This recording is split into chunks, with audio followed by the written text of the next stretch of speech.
It's a little bit after 6 o'clock, and so it's time for us to call our meeting to order. I will ask that we first stand for the invocation and the pledge, and I will ask Mr. Morrison to lead us in the invocation, and I'll ask Chief Armour if he would lead the pledge. Good, bow your heads. Most gracious and loving Heavenly Father, we come to you once again with bowed heads and thankful hearts, Lord. Thanking you for this community that's come together to support those that are grieving, those that have been put out, and those that have lost their lives. Pray that you would continue to comfort them, Lord. Lift them up, help them to rebuild. Help us to be a support system when they need it, Lord, and give them the resources that they need to continue to rebuild their lives and get back to a sense of normal. We pray that you would watch over this council, Lord, and the decisions that they make, that they would be for the betterment of all citizens of all good, that we continue to grow our community, make it stronger each and every day. It's in your name we ask these many things. Amen. Pledge allegiance to the flag of the United States of America and to the republic for which it stands, one nation, under God, indivisible, with liberty and justice for all. Thank you.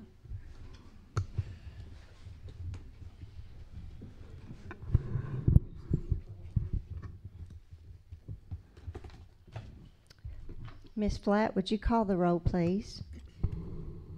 Honorable Mayor Fowler. Here. Honorable Vice Mayor Norris. Present. Honorable Councilman Bilbrey. Present. Honorable Councilwoman Hawkins. Present. Honorable Councilman Hill. Present. The next item is to consider approval of the agenda as presented, as well as consider approval of the minutes of the meeting that was held on February the 11th. I will entertain a motion to consider approval of the agenda. I'll make a motion. I'll second. Okay. Ms. Flatt? Mayor Fowler. Yes. Vice Mayor Norris. Yes. Honorable Bilbrey. Yes. Honorable Hawkins. Yes. Honorable Hill. Yes. Now, under that, our second part of that is consider approval of the minutes, and we have all had a chance to review those. If there are any additions or corrections that need to be made, if you'll let us know that now, we can take care of that.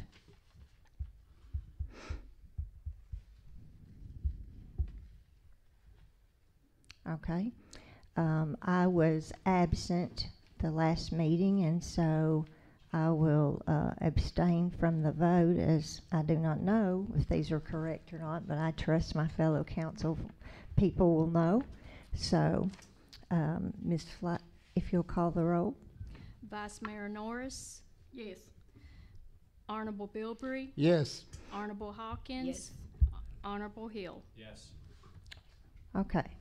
Now, let's consider old business. Under item number 3, under old business, it says, consider approval to issue requests for proposals for signs at entrances to All Good at Highway 111. I think this may have been discussed at other times. I know that we are aware that we do need some signs. We're just not exactly sure what kind of a sign, and the dimensions and the lighting and that sort of thing. But if we intend to do this, then we'll have to, of course, request a proposal for those signs, and this would allow Mr. Morrison to go ahead and seek those kinds of things.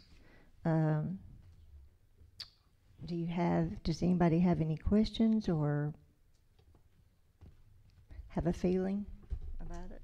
So this is just for, I don't think my microphone's even working. So Keith, this is just for proposals, designs, anybody to be able to submit a proposal for what those signs should look like. I know we talked about it briefly last month, and I'm not sure if you got any strong feedback. I personally, my 2 cents, I like the sign outside of City Hall, I think that looks good. That might be a little much because of what Right. you were talking about with the circle part being a little costly and bi-directional, but this is just to solicit responses, proposals for signage. Yeah, so we mentioned two ways to do this. One way to do it is to ask companies to give us a proposal with a cost for what they think it could look like. The second way to do it would be to come up with their own design and send it out and say, give us a proposal to build this. The one out front is a bi-directional. It's got the City of Allgood seal suspended in the middle. It's visible from both directions. Fast Signs put that up when the building was built. We asked them to give us a quote to rebuild that same product, and they haven't sent that in yet. So we can wait another month and try to get that number and see where it's at before we move on. And we could try to get out and find some additional signs that you like. There's all variations depending on what you want and how you want it to look. There's brick, there's others, there's just welcome to Allgood, there's do you put the home of the Quilt Festival or something like that, and what do you want it to look like, you know, kind of solar lights, do you have a flagpole at it, do you have flower beds at it, you know, what types of things do you have? So there's all kinds of different options depending on what you want it to look like. And that's what I was just passing to the other members of the council. I've made a couple of pictures of different signings. This one says, "Welcome to Mount Juliet, Tennessee, city between the lakes," and it looks like on top they have their, and it's brick and it's not too elaborate. No. So I mean, I think that's kind of what we're looking for, something a little nicer, the brick look, maybe some solar lights on it, you know, something that identifies that you have made it to Allgood and you know you're there. yes.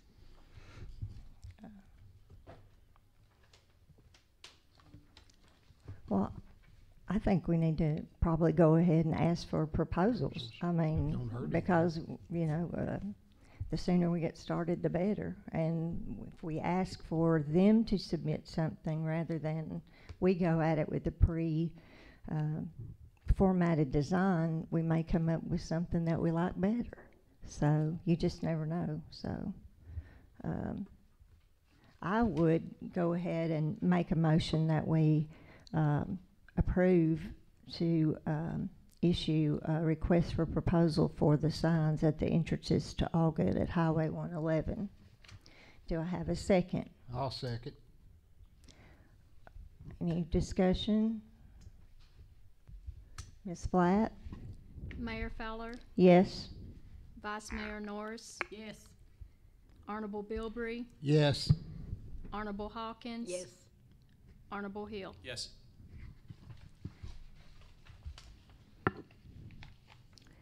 Under new business, we have item 4, which is to consider approval suspending the reading of ordinance 64520.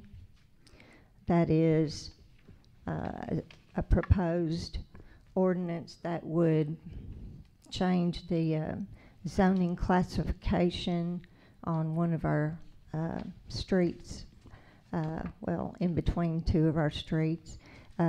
We're going to be discussing that in depth here in item number 7. So I would entertain a motion on number 4 to suspend the reading of the ordinance in its entirety, as we're going to be discussing it in its entirety in just a few minutes. I'll make the motion. Second. Ms. Flatt? Mayor Fowler, Yes. Vice Mayor Norris, Yes. Honorable Bilbrey, Yes. Honorable Hawkins. Honorable Hill. Yes. The next item under new business is to consider approval to purchase the Kyocera Task Alpha 5003i from N&L through government pricing direct from Kyocera for $4,907. And as we understand it, that is to replace a great copier that we have had for several years now. Has seen better days, and that we need to, maybe we can use it up on the second floor and use the new, if we purchase a new one, it would be used on the first floor. Is there anything you need to add to that, Mr. Morrison? I think that pretty much covers it. It's a scanner, copier, printer, fax. It is covered through N&L, so the only thing we're putting in it's paper. They provide the ink and the other items and the maintenance on it for a penny a copy, based on an annual usage rate. And this is a special government price direct from Kyocera, so we're getting through the government pricing. And we've used N&L for several years. The other machine is about 6 years old, so it's nearing the end of its life, but we're going to try to push it a little farther and just go ahead and replace the machine downstairs that's used the most. Any questions, discussion? Okay. Do I hear a motion to consider approval to purchase the new copier? I make a motion. I'll second. Ms. Hawkins, Mr. Bilbrey. Okay, Ms. Flatt? Mayor Fowler, Yes. Vice Mayor Norris. Yes. Honorable Bilbrey, Yes. Honorable Hawkins. Yes. Honorable Hill. Yes.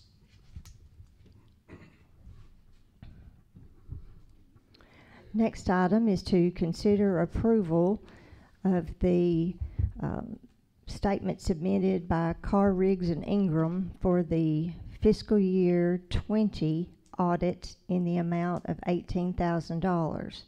Carr, Riggs and Ingram have done our audits for the last, is it 3 years? And we are satisfied at this point, I believe, with their services. I think we did try to get other proposals, and we were not successful in that. And if we are happy with Carr, Riggs and Ingram, then we might need to consider going ahead and hiring them to do our next audit. Any discussion? Keith, this is just 1 year, right? It's not obligating us to any multi-year contract or anything. It's just No, for we 2020. asked for a 3-year price quote, just so we can, if we wish to continue with them. Nothing says we couldn't come back next year and do another submittal and rebid it if we wanted to. We did run this in the newspaper on January 12th, 19th, 26th, February 2nd, 9th, 16th, and 23rd, as well as online. We sent it out to several folks who had done stuff in the past, tried to send it out some other places, as well as advertising it, and Carr, Riggs and Ingram was the only one to submit a proposal. We have used them for 3 years, and at this point we're just trying to wrap up so we can turn this in to the state, because we have to notify them who we're using. Anything further? The number of hours they put in, does that match about what? I mean, just thinking from a reasonable standpoint, that's, you know, 18,000 a lot of money. I don't know how many hours they put into these types of things. I assume that's reasonable, but I would love to hear your take on the number of hours they put in, and if 18 is justified in your opinion. It probably is, based on what they're doing. We've had them all across the board. They can go a lot higher than this. They can go a little bit less than this. So it just depends on the firm and who all is working on it. We used Poole in the past, who's around $7,000 to $10,000 a year. He's retiring, so he wouldn't even consider the proposal. Carr, Riggs and Ingram came in several years ago and beat several other competitors, Sure. and we've just used them for several years now. And no other bids, no other phone calls, no nothing. Well, no, we didn't have anything. There you go.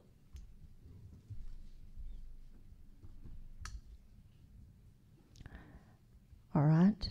Do I hear a motion to approve the proposal submitted by Carr, Riggs and Ingram for fiscal year 2020 audit in the amount of $18,000? I make a motion. I'll second. Ms. Hawkins, Ms. Norris. Okay, Ms. Flatt? Mayor Fowler, Yes. Vice Mayor Norris, Yes. Honorable Bilbrey, Yes. Honorable Hawkins. Yes. Honorable Hill. Yes. All right. Now, back to ordinance, or proposed ordinance 64520. This is to change the zoning classification of approximately 1.18 acres between West Washington Street and West Church Street from R1 low-density residential to R2 medium-density residential. And as it was explained to us, this has been submitted to the Planning Commission on February the 27th, and they did not recommend that we proceed with this rezoning. Is there, okay, I started to say, I was looking for if there was a map up there. Most of you all here know that the property that we're discussing is what we refer to as the McGugan House that sits behind the old, diagonally catty-cornered, as we'd say, from the old City Hall. And the property beside it is now asking to be actually rezoned and subdivided into 4 different parcels that would allow a house on each parcel if this rezoning classification is granted. Again, the council can take action if they desire, regardless of what the Planning Commission recommended, but they did not recommend it, and as I recall, they sent it, they told the developer that with what the zoning that it has now, if I'm incorrect, Mr. Morrison, you tell me, or Mr. Lane, that they could have 3 houses there. They just couldn't have 4 unless they got it rezoned.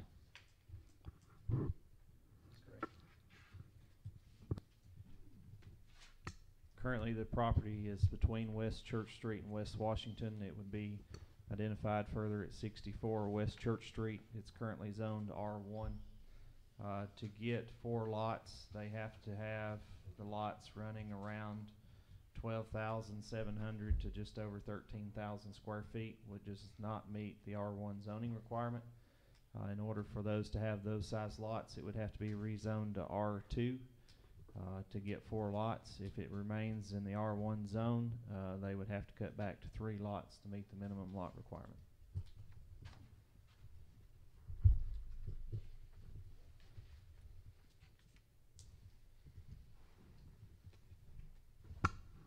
And by the way, we have advertised this proposed zoning change. We have sent letters to the property owners, I believe twice, the adjoining property owners. Any objection from those property owners? One property owner across the road called and said they didn't feel it was appropriate to have that many homes, that the McGugan House was a historic home. They felt like we needed to try to maintain the integrity of that home, and so they didn't feel it was appropriate to rezone it to allow the additional density. And was that pretty much kind of the concern from the planning committee? I mean, this went to a planning committee. They felt there was an issue there. Was it also their concern was density as well? I think Mr. Lane may be able to help me with this one. I think density was part of the issue and just didn't want. I think there was a little bit of water issue. Right. So. We changed that, about last year or something, to 15,000 square foot, We did. and we changed it for a reason. There was, and part of that reason was to try to keep the density restricted a little bit, make the lots a little bit bigger where there's a little more green space, make it more single-family homes, More attractive. and clean it up and not have as many duplexes and things just crammed on little bitty lots everywhere.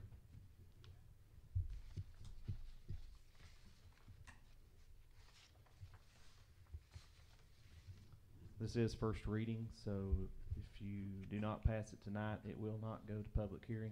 It's up to you all. If it does pass tonight, it still has to go to a second reading and public hearing before it would be officially passed.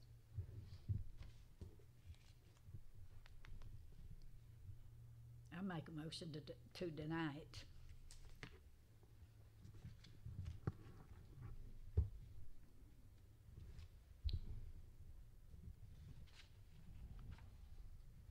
Okay.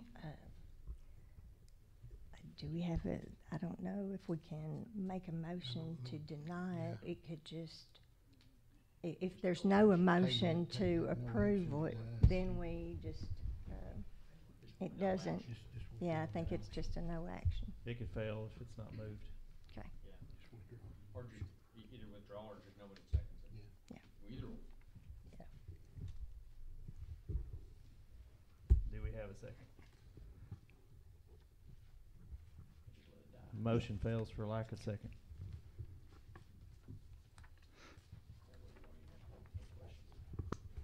But it's still not gonna happen. Okay. Right. You Right. I We're all don't same want her page. to to think that we're not.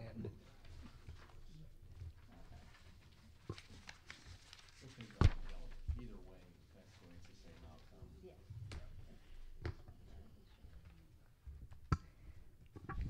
Okay, now, this is a kind of a late-breaking development, and so I'd like to entertain a motion from someone on the council to amend our agenda to add a number 8, which concerns the potential property purchase next door to the what we call the shop area. But we need a motion to amend the agenda. I'll make a motion. I'll second. Okay, Ms. Flatt? Mayor Fowler, Yes. Vice Mayor Norris, Yes. Honorable Bilbrey, Yes. Honorable Hawkins, Yes. Honorable Hill. Yes.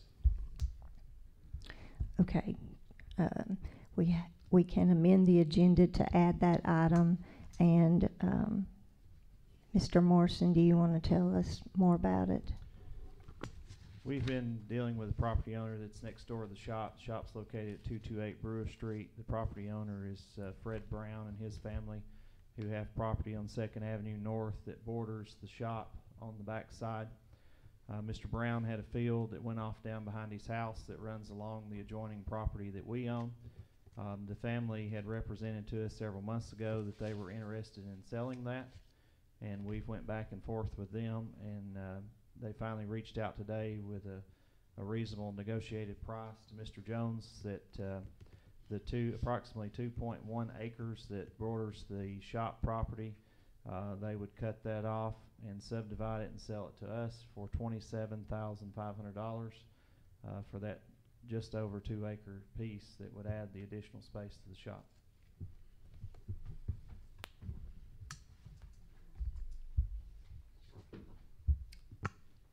I'll start with Victor. Do we need the space? I mean, how are you doing down there? And you're out of space, and you.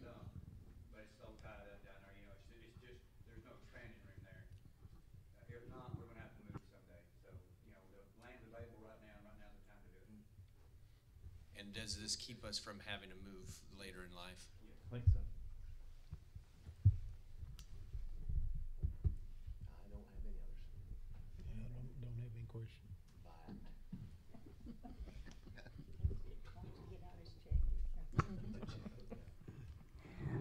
Okay.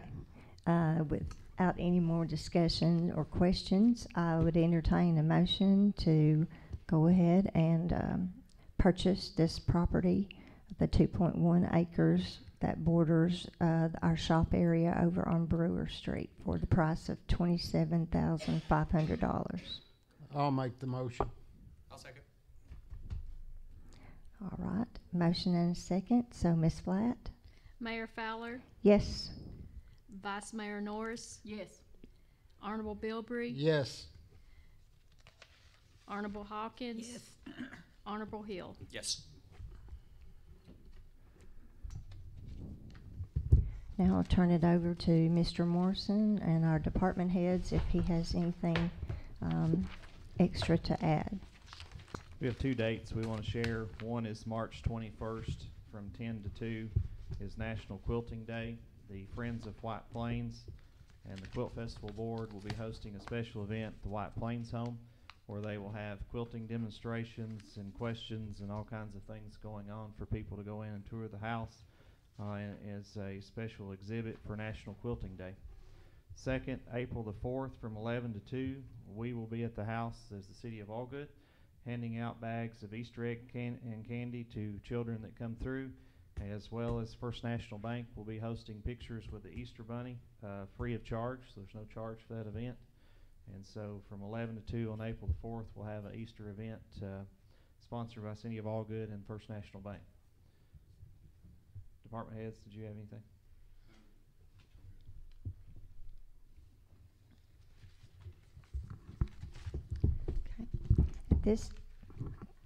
At this time, we would like to ask for a hearing of any of our citizens that have a concern or something that we need to address. Or if you do, please feel free to make your way up to the podium and we'll recognize you and listen to what you have to say or answer your question. Yes, ma'am. Don't be bashful. I guess I'll go. I want the citizens to go first. My name is, I'm representing the Small Business Administration. I'm basically bringing information to everybody. Of course, this county was declared one of the natural, the disaster, one of the main counties. We have since added 13 contiguous counties, which means that those counties surrounding the 3 counties, the businesses are only available for working capital. A lot of people get our name misconstrued, but in times of disaster, the United States government says that we can offer homeowners and renters our low interest rate loans as well. Businesses of any size, not small businesses. So if you know someone who needs some help and they're just trying to figure out, how to get back on their feet. Also, tomorrow is the second center that's opening, and that's going to be on, FEMA just announced this at the press conference. So it's 2390 James Gainsborough Grade, that's in Cookeville. So anybody can go there. It's basically going to be a one-stop shop for everything. Red Cross is going to be there. Mental health services are going to be there. The WIC programs are going to be there, I believe. FEMA, of course, is going to be there. We'll be there, and we're basically, making sure that everybody can just go to one place and get, most of everything they need and try to get back as whole as possible. Also, I do want to mention, if you know anybody who knows anybody, scams are, of course, prevalent at this time. All government officials will have a name tag. They'll have a name tag, and they'll never ask you to pay for any of the services that they're offering. So keep in mind, make sure you check on the elderly folks around, or if you know anybody that's in the county that was hit hard, make sure that they know scams are, unfortunately, they're running rampant at this time, but make sure they know that everyone will have an ID and they don't have to pay for anything. So that's all I have. Just keep spreading the word.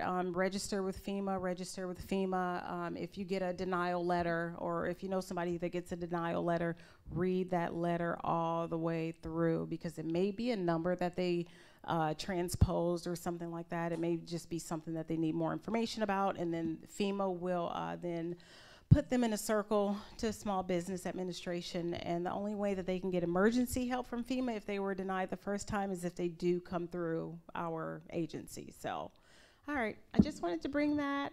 So keep spreading the word for us. And you all have done a wonderful job with recovery as well. The community is like, we were just talking about it, like it's just like a whole family, no matter if something happened to you or not. So we're happy to be here.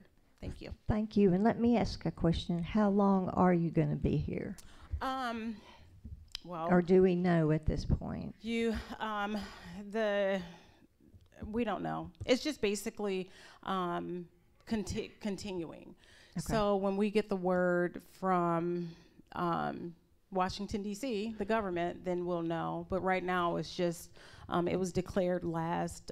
It was an expedited declaration last week, so it just says continuous. So we don't know. Okay. So All right. Thank thank you. you.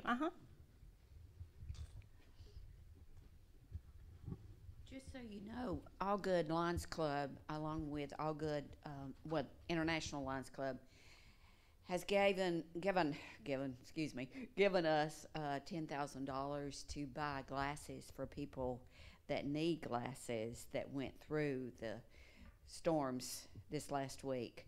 We will be at Progressive Bank tomorrow, starting at 1 o'clock till 4, and we'll also be there on Thursday. So just, if you know anybody, send them down there, because we will pay for their glasses. We've got the money, and we're going to spend it. That's how we've got to spend it. Also, if you see anything going on at the All Good Methodist Church, just remember we've got Mennonites there. They're staying in the Family Life Center and the youth house behind, and they're helping with this cleanup. So if you see vehicles and you just don't know what they are, I explain that to the chief. So just so you know. I drove by last night because I thought, what's going on? What's going on? And Keith, Knows thank you you know. very much. I thank Victor for picking up trash today, because we've had 2 deaths there over the weekend. We had a burial today of just members that have passed away, and then they were there. It's just been a little messy. So if y'all can just sort of keep an eye on our church, we'd appreciate it. You're welcome. Thank you. Anything else? If not, I would make a motion we adjourn. Second. Okay. Any opposed? I thought not.